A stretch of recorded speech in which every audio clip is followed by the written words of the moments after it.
Shalom, this week's Sedra Emor. Are you responsible for your child's Torah observance? In this week's Torah portion, the question of whether a parent must stop their child from violating mitzvah of the Torah is raised right at the start of the Torah portion. God said to Moshe, "Speak to the Kohanim, the sons of Aaron, and say to them, let none of you, the Kohanim, become tameh for a dead person among his people." In his commentary to this verse, Rashi quotes a legal teaching of the sages which picked up on the repeated message of speaking in the verse. It says, say and then you shall say. This double expression comes to admonish the adult Kohanim to be responsible for the children so that they must not allow the Kohanim children to become tameh.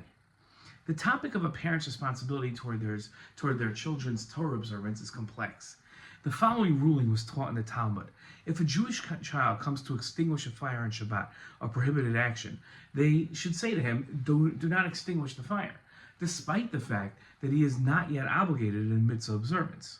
This is because responsibility for his Shabbat observance is incumbent upon the Jew. This shows that one must prevent a minor child from violating a Torah prohibition. One opinion in the Talmud qualified this teaching.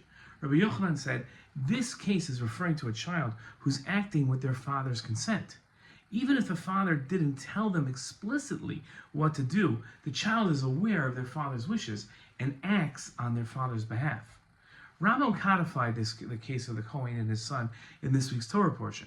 Rambam wrote that when a Kohen is a child, the adults are warned that they should not have him contact Tumah.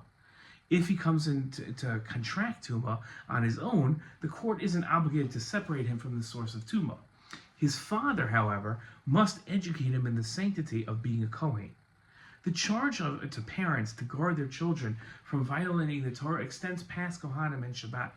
The Rambam wrote that when a child eats forbidden foods or performs a forbidden labor on Shabbat, the Jewish court is not commanded to make him cease because he is not intellectually capable of understanding this. But when does that above apply? When he acts on his own initiative. But it's forbidden for an adult to give him non-kosher food by hand. This applies even to the foods just forbidden rabbinically. Similarly, it's forbidden to make him accustomed to desecrating Shabbat and the festivals. This applies even to performing activities that are forbidden just as a shlut, as a rabbinic idea. Although the Jewish court is not commanded to separate a child from transgressions, his father is commanded to rebuke him so that he withdraws in order to train him in holy conduct. As it states in Mishlei and Proverbs, educate a child according to his way. Parents, your sacred mission is clear. You're the guardians of your children's relationship with God. Through loving guidance, consistent rebuke, and personal example, train them in the ways of the Torah. When you invest in your child's spiritual growth, you fulfill your highest calling as a parent and help raise a generation that will walk proudly in the light of mitzvos and bring redemption to our people. Shabbat Shalom.